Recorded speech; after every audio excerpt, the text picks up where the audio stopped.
Welcome back to the Compound Podcast. This is episode 23230 of the Compound Podcast, presented by Parse Rum, our friends at Parse. Dakota's already laughing. I thought the same thing. Yes, Dakota and I both thought you said 232.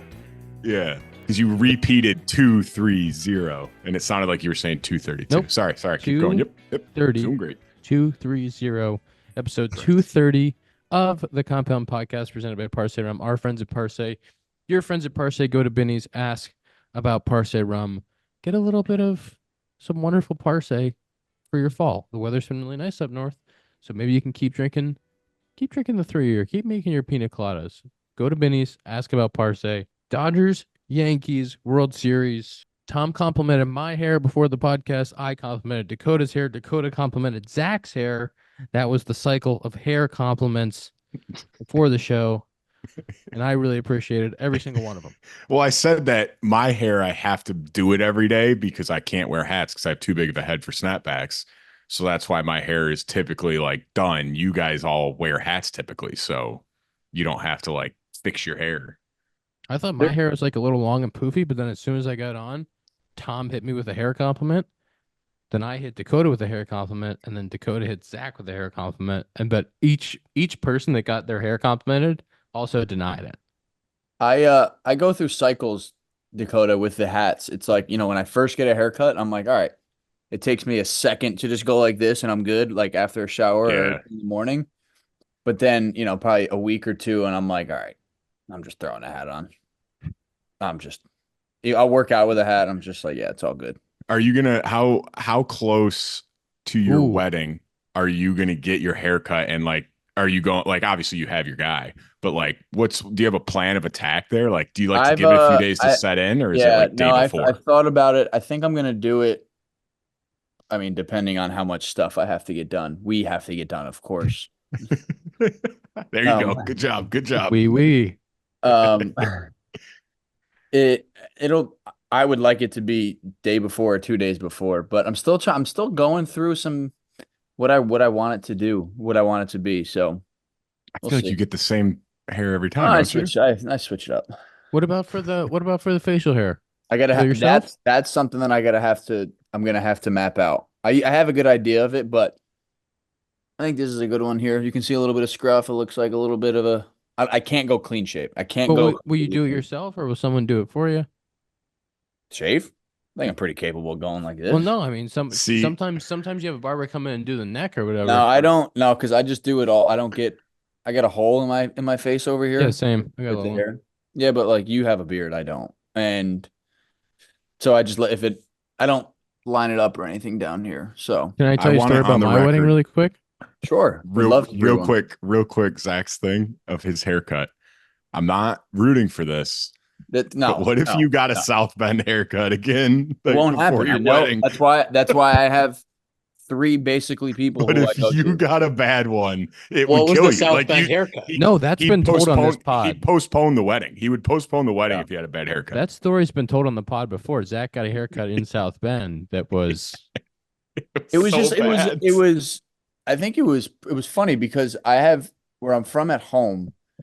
I have the same barber I go to, and then at where I live now in Connecticut, I have the same one that I go to, and it's just like easy. And then even in the season, like this year, with the Mets, I got cut by their guy once or twice, but then with the Braves, it was the same guy for a long time, so it got just really easy. And I think in South Bend it was which is again, I don't want to say before I like really really cared, because the guys at home who I went to even before I got drafted, like, was very detail oriented, but I just went to like I don't even know if it was a Super Clips or whatever, Great Clips, whatever. I think I needed one like in a pinch. And I remember I was like, this is the day where it's like, I'm done doing that. It was just like something was lost in translation. And I was so beat up about it because it was like just the one thing that I didn't want. And it was like, all right. If that happened for your wedding, I think you'd literally be like, Fallon, I'm wearing a hat. I'm wearing a hat. I don't care. Let's just throw that out because I really hope that can't happen.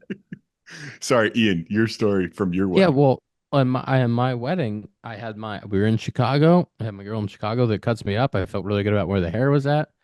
And I was going to do my beard. because I'm confident in my ability to do my beard the way I want to do it. So I think I did it on Wednesday because we had our Thursday rehearsal dinner and then a Saturday wedding. So I think I did it on Wednesday before the rehearsal, and so I give myself enough time until Saturday to do it right before the wedding.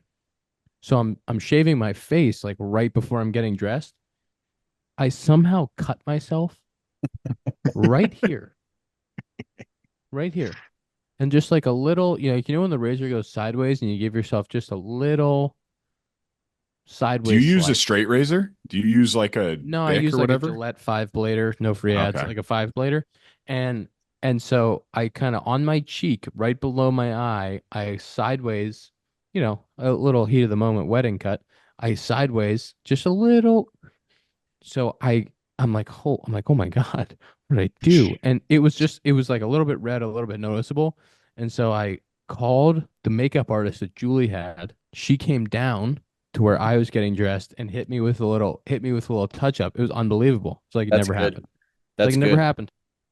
Isn't it You're wearing crazy? makeup? So That's I wore crazy. makeup to my wedding Hey, that's a good audible. because I cut myself shaving.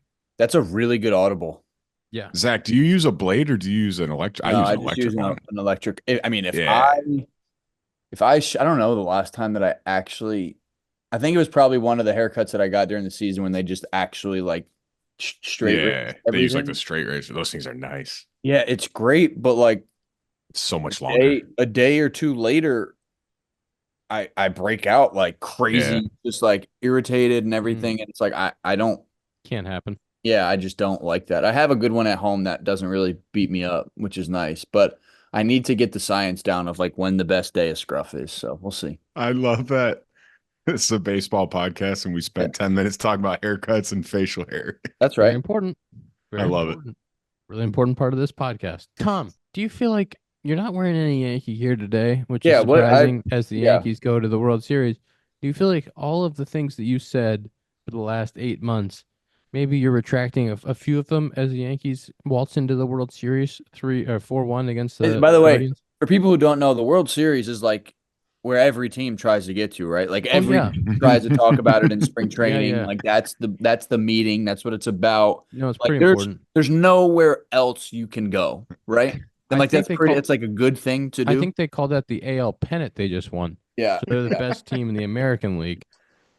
They're trying to be the champions of the world. but Tom, but Ian, to be fair, right, Tom? I mean, getting there wasn't enough. I mean, they had to play what 5 games against Cleveland. Like, can't happen, right? they lost one of those.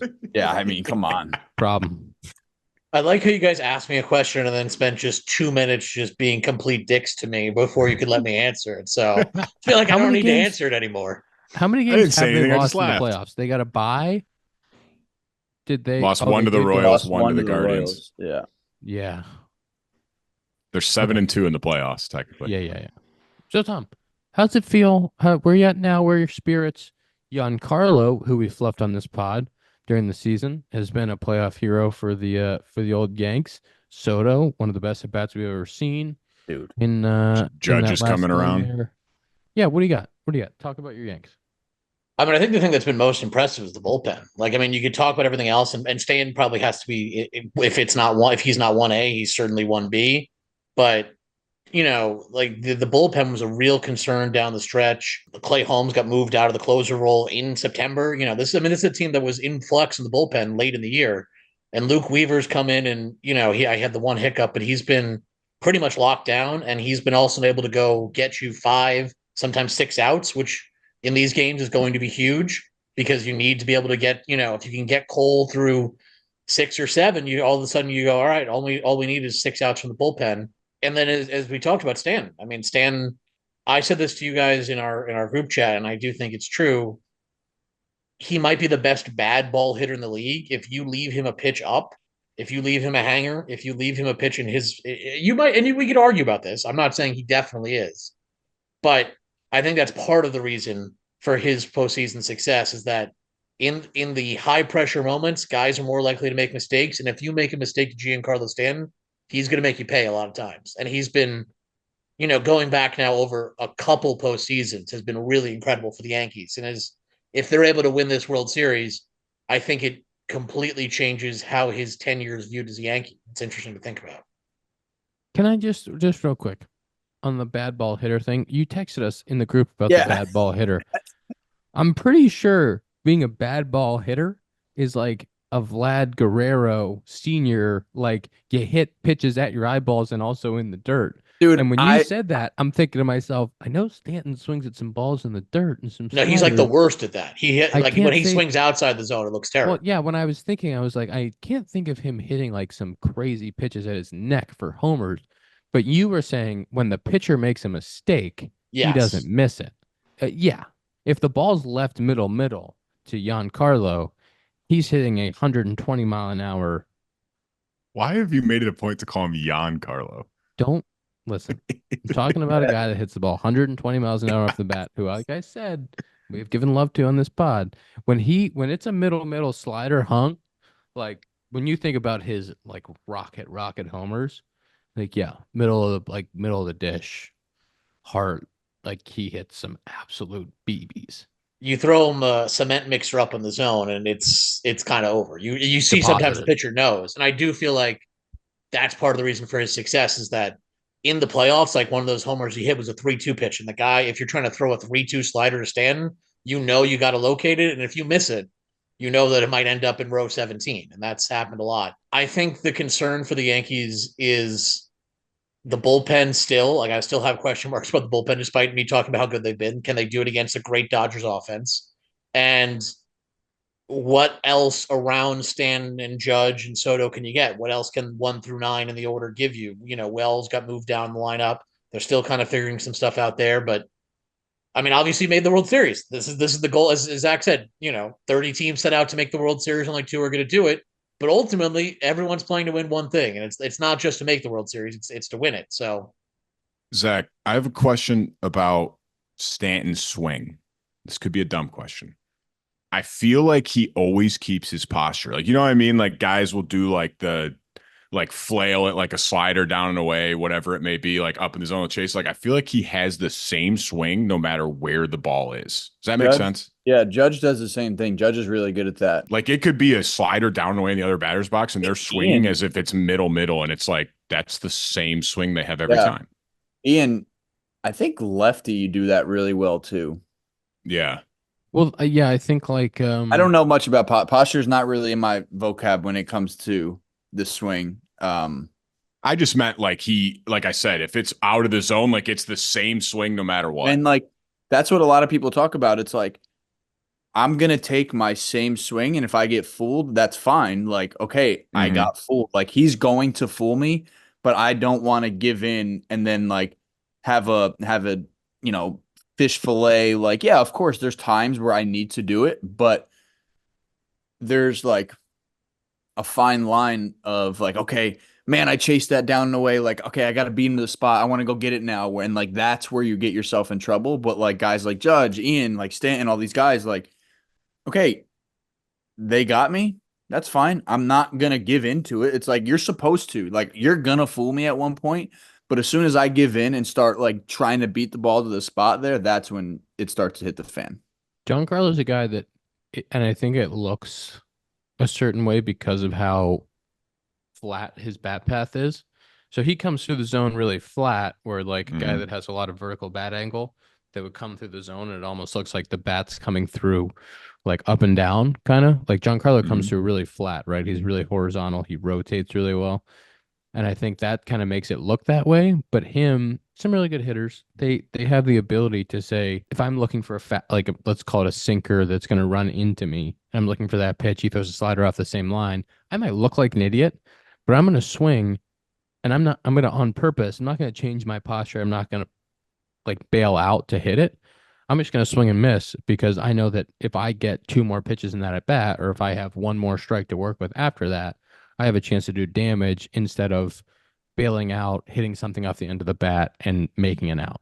That's a really good point. And you see it, you see people all the time like complaining about like, oh my God, like he looks so stupid there. Like, how do you chase that? And Pitching Ninja will do a bunch of the overlays and the tunnels, and like Blake Trinan is a huge one. He like, and there was one with Darno against Michael King as well. So like Michael King has that sidearm sling, like whatever. And Darno, just swung at one that swung at a sweeper that legitimately started middle, right? And he paused them, and one went that way and the other went that way. And it's like, okay, you guessed wrong. Like you thought it was going to come back and would have been in your honey hole, and it just wasn't. And there's some times where you need to be okay with just like if it's early in the count, okay, I'll be okay with swinging and missing there and looking like an idiot. That's fine. You still have two more, or like you Yeah. bought yourself maybe.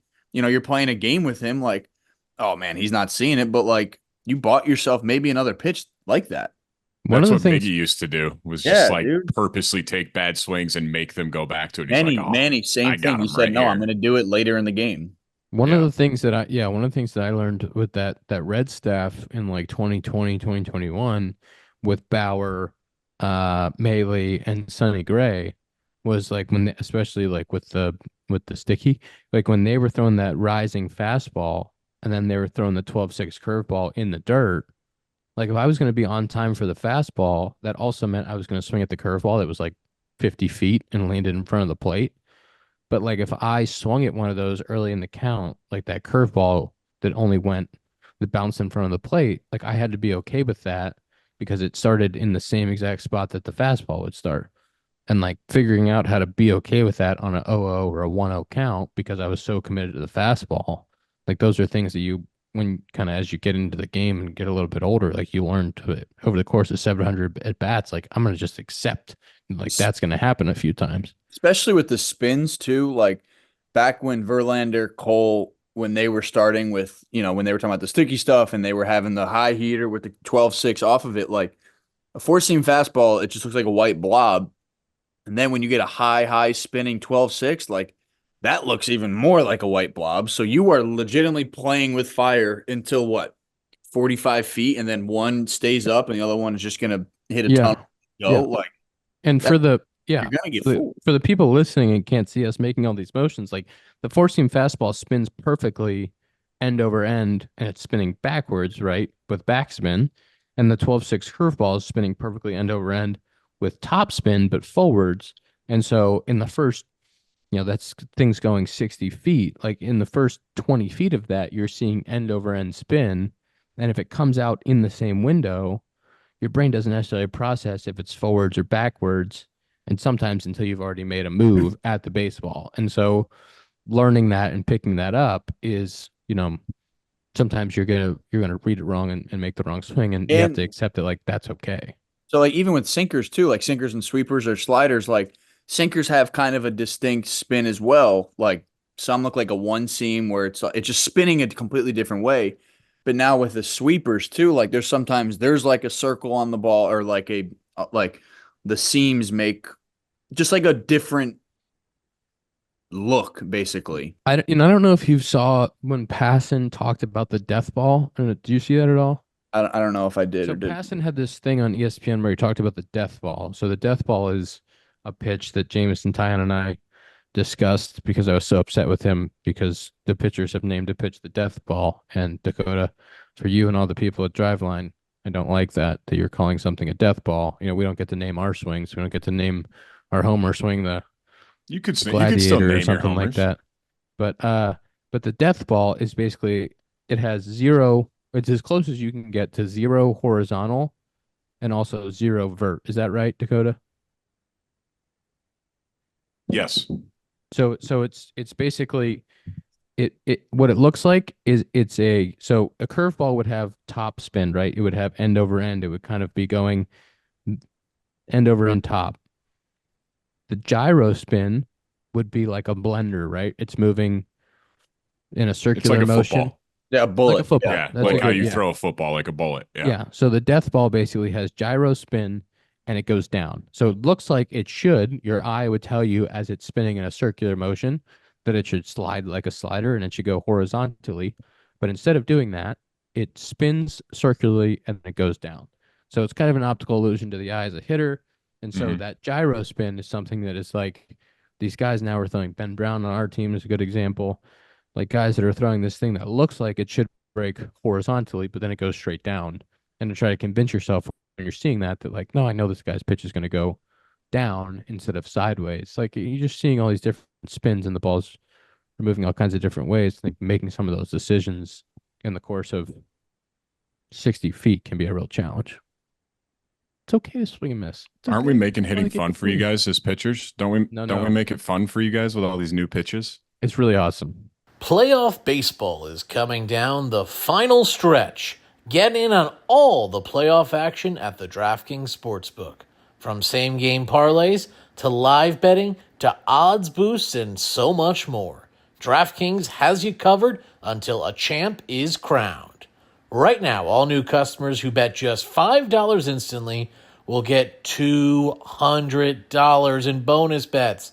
And that's when you use code COMPOUND. Stay in the action and use your $200 in bonus bets to bet anytime homers on DraftKings. So download the DraftKings Sportsbook app now. New customers use promo code COMPOUND and bet just $5 on any wager and get $200 in bonus bets instantly. That's promo code COMPOUND only at the DraftKings Sportsbook. So I don't know how we started talking about pitch tunneling, pitch spins after we talked about the Yankees and their bullpen. Giancarlo Stanton's posture. Yes. That's how we got Yes. Yep. Nice, Dakota. But the other night, so I was watching the game, and Ron Darling made a really good point. I forgot who they took out during the game, but he was about to face the third time around, right? And they took him out. They're like, yeah, they said before, like, they didn't want him to face the third time around, face the lineup third time around. The numbers are really bad. And this is early in the series. And then Ron was like, okay, I understand, right? That's good. But what about you get these relievers early in the series, right? And then like this series goes 5, 6, 7 games. You are seeing more and more relievers because they don't want the starter to go more than 3 times through the lineup, right? Like, and that's to me, like, not to like every game, but a lot of games are won in the back half of the game, right? Yeah, you can win a game in the first, second, and third inning, obviously, but in the World Series, you'd have to think that there's going to be some high leverage innings that need to be either outs or, big hits, right? And if Ian, you see, Weaver, Holmes, or whoever, anybody on the Dodgers, like the third time, you're going to be a little bit more comfortable in a situation like that, and up and down your lineup as well. Yeah, I think it's one thing about the playoffs and interleague play is that with this new schedule, I think we've all really noticed it, is that like when you face a Class A or a Trinan, like even if it's a team in the National League that's not in your division, like you play those guys 6 times, you might see that dude once, maybe twice. If Right. it's interleague and you only play him 3 times, like you might see that guy 1 time during the season. And so you have this plan in place that you think is going to happen. And then when you face that guy for the 1 time, it might not happen. But that's one of the reasons why in division, like you get to face Hader over and over and over. Sure, like that's not an easy assignment, but like you start to form a plan, and every time you face him, you can kind of try a plan and check it off and say, oh, that didn't work, or that didn't work. And like eventually you might get to something that works. That's one of the things with these matchups where you might face a reliever 3 times in 5 days, and you kind of get to say like, all right, I've seen this. I know what this is going to look like. Here's my plan. Just even seeing the shape, right? Like, even if you don't get a hit, like, okay, I saw him.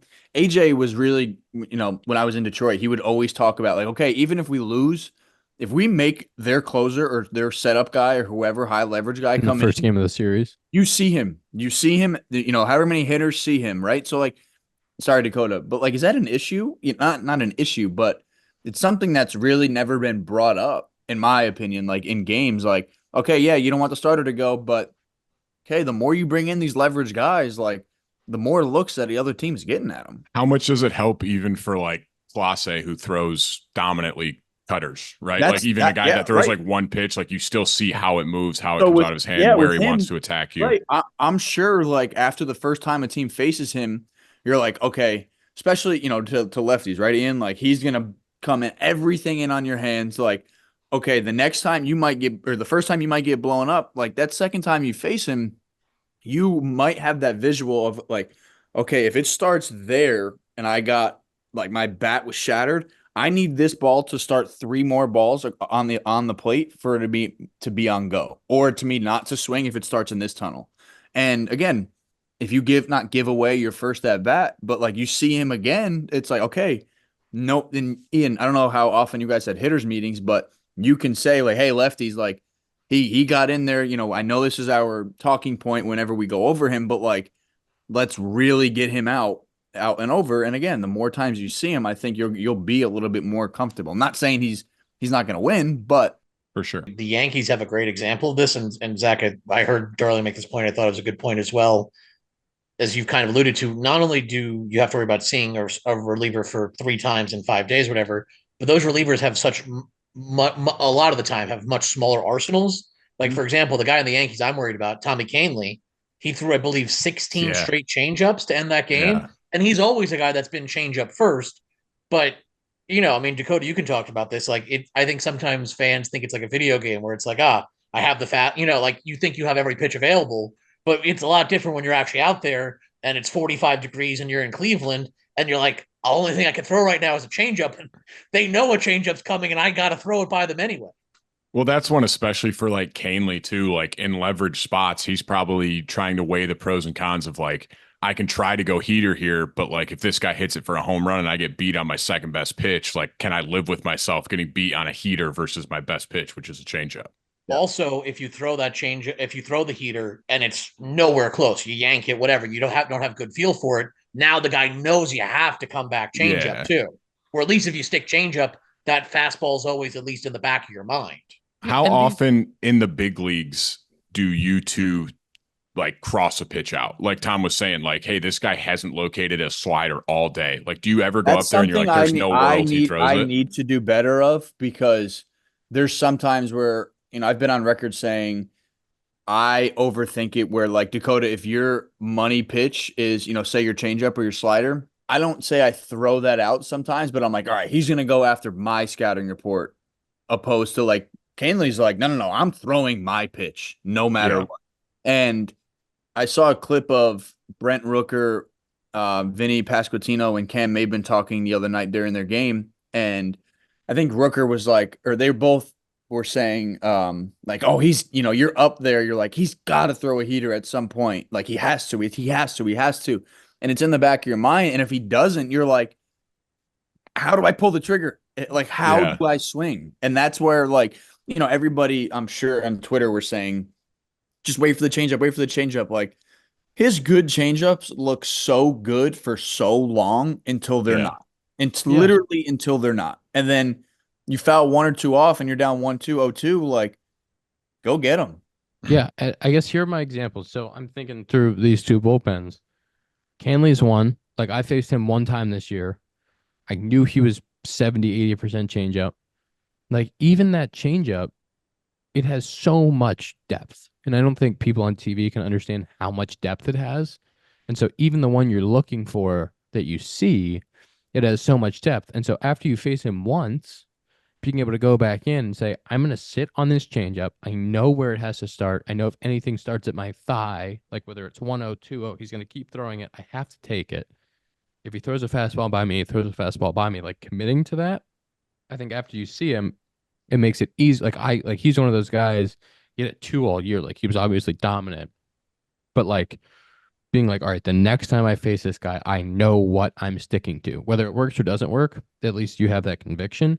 I think Holmes is another example of where that sinker has to start, because I faced him this year. I got him one time. I knew that thing had to be, it's an absolute bowling ball. I knew where it had to start, and I still chopped it into the ground to the first baseman.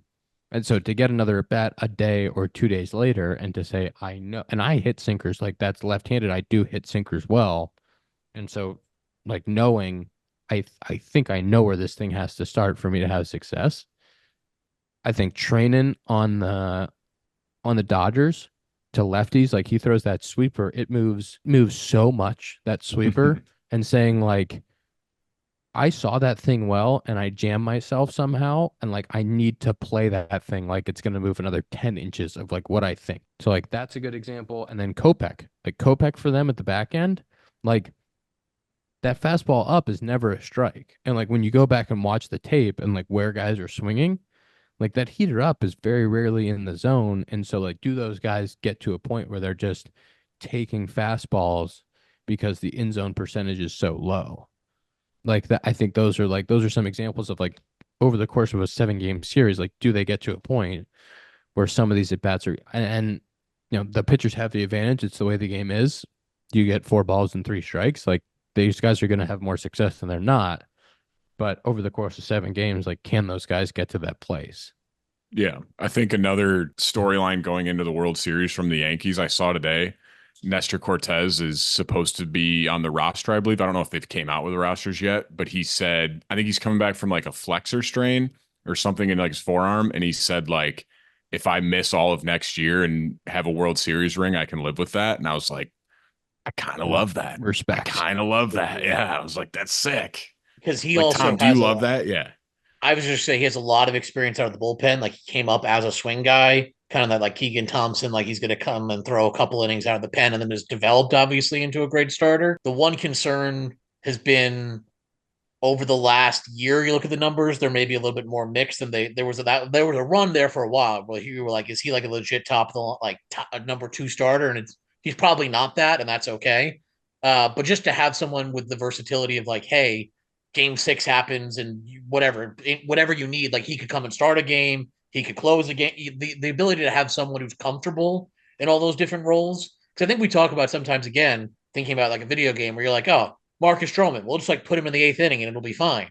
But it's asking someone who hasn't done that the whole season, who has never really done that in their entire career, to go do that. Where it's just like, hey, Nestor can go get you 3 innings if you needed to, but he could also get you 1 out. Like he has the ability as a lefty to do a lot of different things, which I think would be helpful. I think a lot of people also don't realize it's a good point, Tom. Like, Kopech started the game or opened the game against the Mets. Like, going from starter to reliever, reliever to starter is just so different. Like, it shouldn't be, but it's really just 2 totally different things. I know I spot started a few times in my career, and I would try to treat it like pretend it's not the first inning and warm up as if like you just got the call, hey, you're in the game, and not try to do like the throwing in the outfield and all that stuff that starters do. Like, just the routine side of things like changes so much depending which role you're in. Do you need to sit there pregame and have somebody call down from a walkie-talkie and say, Mekkes, get hot during the national anthem?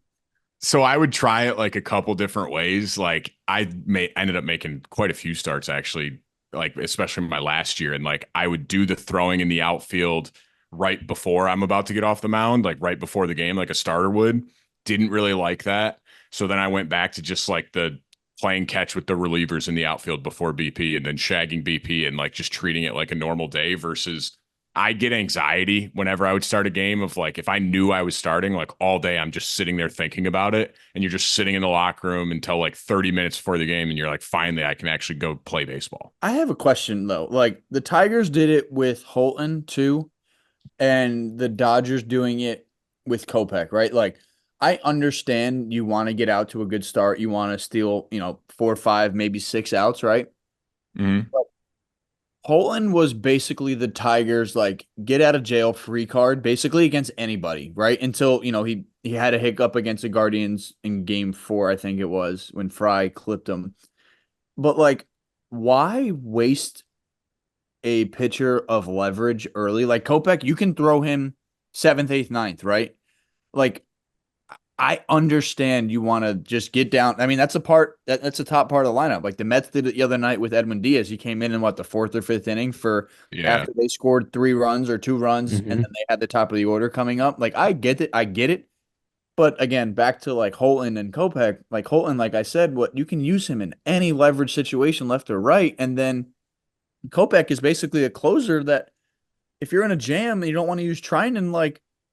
Why? The Kopech one surprised me. The Holton one, the Tigers, we've talked about it. Like the Tigers had so many guys they trusted in the bullpen, like to close games or throw leverage innings. Like that one didn't surprise me. The Kopech one did, like you said, of like, for whatever reason, like, hey, Trinan's thrown 2 out of 3, or like Trinan had to come in the 8th and he couldn't get out of the 8th. Now we need someone for the 9th. Like you have Kopech for that role.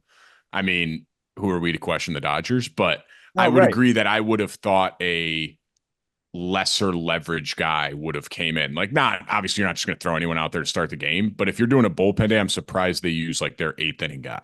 Can I give you my Kopech argument? Wait, hang on, really quick. Because in that series though, with the Guardians and Tigers, like that also could force, like AJ made make a decision early in one of those Yeah, games. Like, all hey, those subs. okay, Yeah. hey, you want to pinch hit now? That's fine because my bullpen is loaded with righties. So then you're screwed for the rest of the game. Sorry, Ian, go True. ahead. Give me your argument with Kopech. Yeah, my Kopech counter is that he did start. He was a starter early in his career, and so he has a little bit of experience with that. Plus, the Dodgers have That's a good they point. have they have they forgot have about Banda. They have some of those lefties to match up late. Vesia and Banda. Is Vesia he's healthy, right? He's in there. No, I think Yes. he's hurt. He's hurt. Oh. So is Banda and who? They have another lefty in there, right? Banda and somebody else. But they have Banda as a lefty. Then they have Phillips, who obviously has a ton of closing and late inning experience. So they have some guys on the back, plus Trinan to kind of fill that in. Plus he has a little bit of the starter stuff. I do think it's going to be interesting in the World Series when they they have to do a bullpen day. Yeah. But can I ask, did Stroman pitch in this? He was on the roster but did not pitch in the CS. Is that accurate? Correct. Yes. He Wasn't even on I the think roster for the DS, I believe. He was so. on the roster for the DS. They put him on the CS roster, but then he did not actually pitch. I heard he was an option for game 4, and they decided to go with heel. Yeah. I mean, it worked out, but it is interesting Can't that he has question it. not thrown for them. Which is interesting But because Heel's another guy with a very limited repertoire, really only 2.5 pitches, and has experience working out the bullpen. I was surprised when they went with Heel. Obviously, as you said, worked out. Like you're happy with the decision, but it is interesting how Stroman will be in terms of how Stroman will be used in this series. It seems like he's more of a break glass and kind of emergency kind of guy. I guess you have a chance, like if you go up big or go down, like it's probably more if you go down big than if you go up big. But if you get blown out and you're down 8-0, I guess Stroman's your like length guy to like save everybody else. But like for Marcus Stroman, who you paid a lot of money, kind of a crazy role. Well, and you just have the options of like with Nestor as well. I don't know how built up Nestor is, so obviously I'm guessing he's out of the pen, but like you have options of like for whatever reason you're like, hey, Stroman's repertoire works much better against this Dodger lineup than Luis Heel. Like maybe they switch it in the World Series and they're like, we think Stroman's a better matchup versus the lefties in the Dodgers lineup or whatever it may be. So you still have those options. Well, and I was kind of thinking like if Nestor's on the roster, does that mean Stroman's off? I had the same thought as well. Because there is definitely some redundancy. You could argue Nestor's a lefty, so maybe one of the other lefties comes off, Miza or somebody else. Like, yeah. But I don't know. It's interesting to think about for sure because if you do, as you said, they didn't use Stroman in the last round. So, and if Nestor's coming back, is Stroman a guy that you paid a lot of money for who won't even be on the World Series roster? It's in play. It would be my guess that probably Miza would come off for Nestor because I just don't know if you need 3 lefties. I mean, I guess it can't hurt to have 3 lefties, but I just think, like you said, like taking a lefty off to put a lefty on like makes a little more sense. But who knows? Maybe they want the 3 lefties. I mean, the Dodgers have a decent amount of left-handed bats. You go. I mean, do you try to? I mean, I don't know. Otani splits. I'm assuming. They're not very. I don't think there's much you can do against them. Right. But if you're trying to match no one's up, on base. If you're trying to match up, Game 6 was the first time I watched, realizing the Yankees were going to play them.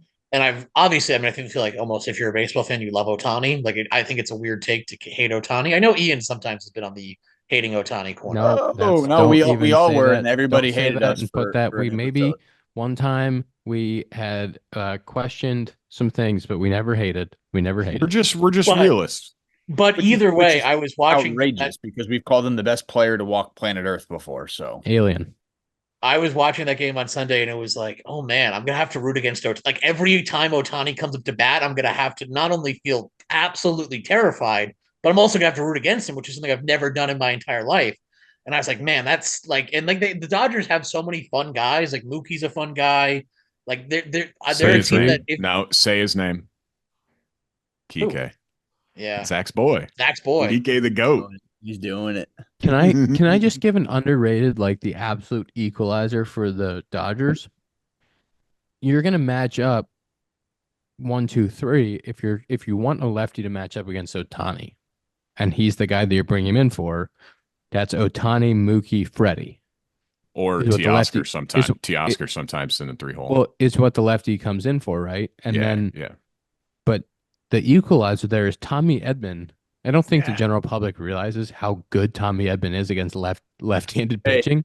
Tommy Edman as a switch hitter, he's a good left-handed hitter. He hits righties. He's a good left-handed hitter. But him as a right-handed hitter against lefties, he is elite. Like he's Ketel Marte splits, like Ozzy Albies splits, where he hits like one. I'm not Tom. Wait until a lefty comes in this series and he clips him at 110, and you're gonna say, "Oh my God, Tommy Edmonds beating us." I swear to God, Tommy Edmonds hits 110 balls right-handed. He's a little dude, but he's got thump right-handed. I'm telling you, he's gonna hit a right-handed homer in this series against somebody, and you're gonna go, "Oh shoot." I'm really worried about Teoscar. He was, I believe, 0 for 19 at one point in that NLCS, and then got 2 hits in the last game. And you just know he's too good of a hitter, and he always hits well at Yankees. He's always just killed. He's one of those guys that, like, every time he plays the Yankees, you're like, not Teoscar Hernandez. Like, that guy always kills the Yankees. So the fact that, like, he's like the 5th hitter I'm worried about in that lineup is just insanity. Well, then don't worry. Coming in the 6-7 hole, you got Will Smith and Max Muncy. So there's just 2 more bats coming right behind That him lineup that can is do some deep, damage. man. It's It's so deep. good. It's so good. Don't It forget is about cool to Kike. see Tommy. I feel like Tommy Edman, when they traded for him, was he having? I feel like he wasn't having a Hurt? very He was good year hurt. when they He traded. was hurt He all year. He hadn't played. Okay, that's right. And then they got him, and it was super like under the radar, I feel like. And now, like, to see him play center field, and then Shortstop. Rojas got hurt, and they're like, "Hey, man, we need you at short," and he just goes out there and plays like This is unbelievable. what we said. short. This is what we said last week. The guy just does it. Yeah, Wins yeah. NLCS MVP. Thanks for coming. It's going to be a fun series. I think Mets Yankees would have been sick for the Subway Series, but like these are like throughout the season the best 2 teams in each And like division. it's crazy. Again, obviously nothing against the Rangers or the Diamondbacks, obviously. But like no, I'm saying like last year was like 2, I don't want to say underdogs with how the Rangers payroll is or was, but like these are like coast to coast, the 2 biggest franchises in baseball. Like They were built to win. Yeah, people are complaining like, oh, like look at the payrolls, and it's like, yeah, I get it, but like, is this not what like people were complaining last year? It's like, why we're not gonna watch this? It's like, okay, you get literally the 2 biggest marquee matchups in sports, basically, and you're complaining about it. It's like, oh, this is what you want. I mean, and this is also historically goes back, this is the 12th or 13th time they've been in the World Series. Obviously, a lot of those were Brooklyn and New York, but even Reggie Jackson 3-homer game. Like, you think about all the Jackie Robinson stealing home. There's already this like huge historical DNA with this rivalry. And obviously it's not a rivalry like we've talked about. Yankees-Dodgers, not a rivalry that either team would like mention first up with their rivals. But with these historic kind of players of Judge and Ohtani in it, and these 2 historic teams, it does feel like we're maybe going to get like a moment that we might remember for a long time. And that's like why we play it. The Soto moment is like why you're a baseball fan. That, in that moment, you're like, this is all you can ask for is this moment exactly right here. I'm just trying to jot down here. Kershaw's not playing in the series, but Judge, Ohtani, Mookie, Freddie, Soto, Stanton, Cole are all Hall of Famers. Yeah. I mean, you're talking about, am I missing anybody that is like that guy's a Hall of Famer right now? Freddie. He's on there. Close. He's on my list. You said Freddie. Sorry. I mean, yeah. Rizzo is probably the next closest. I don't know if he's we forgot about Riz. I don't know if he's a Hall of Famer, but he's certainly going to get votes. He's on that list. I mean, you have 7 guys who are like, they're already Hall of Famers.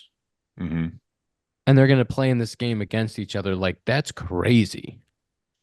It's crazy. It's a star-studded, it's an unbelievable like group of individuals playing against each other. And there might be some young guys who end up turning into like Hall of Fame careers, but like there are, and like that's not even like Kershaw's not playing, but he's a part of this thing. And you have some of these guys in the bullpen who are absolute studs, and some younger players in like a Volpe or some of these guys. But like there's 7 guys who have already like Hall of Fame caliber players that are going to be playing this game.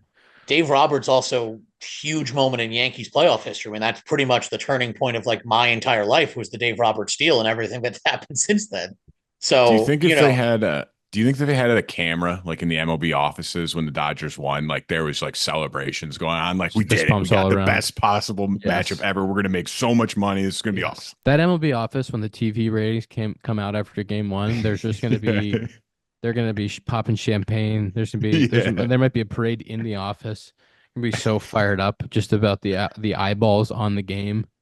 Hey, what do we got on it being Friday? Like what's up crazy, with this? huh? There's this big layoff. What are we doing? Well, I mean, again, they'll play Friday, Saturday. They're off Sunday for football.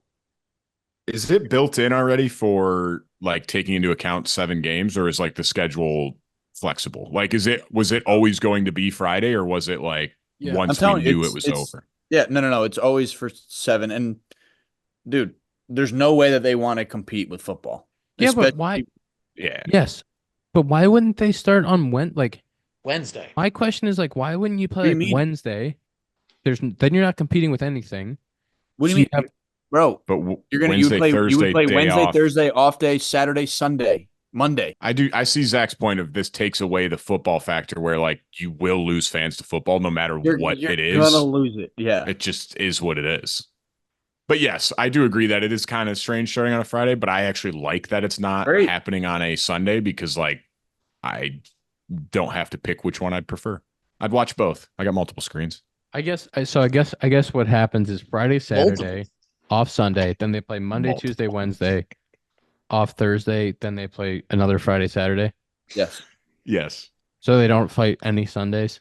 I guess. But you're fighting fine.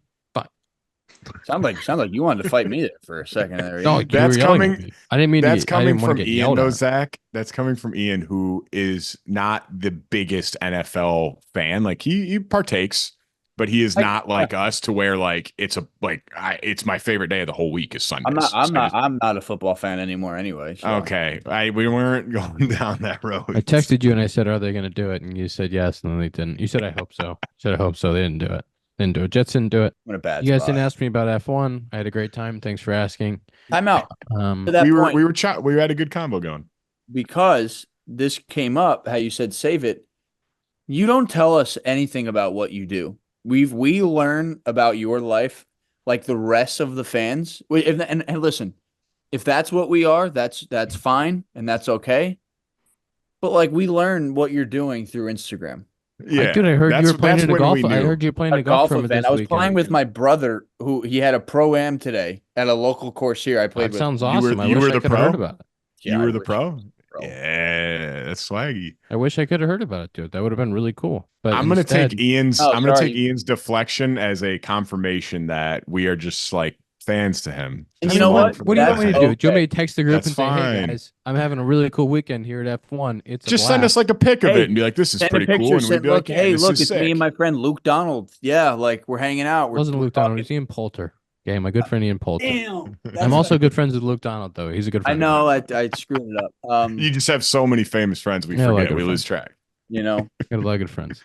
That was the most reasonable text you could have ever sent. You said, and you were like, "Do you want me to send you a text saying I'm having a good time?" Yeah, that sounds great. I'd love to see Ian Poulter. That'd be nice. The funny part about this is that you texted me about football. You never text about football ever. He knows the Jets are in trouble. I got back from the race. I wanted. Well, they were playing. You know what? Was that Monday? Was that Monday night? No, it was Sunday night. Sunday night. Well, I got back from my nice fun race, and I sat down and I thought about you. No, you know what? I bet you were probably watching your Steelers now that they're 5-2, right? And Rusty's back there on your center. Yeah. Justin Fields, my guy, obviously in Chicago, one of my guys. And so, I felt a little bad for Justin. Did you know that? Did you go to F1? Did you go to F1? Little resurgence. I thought my friend Justin might get a chance to really cement himself.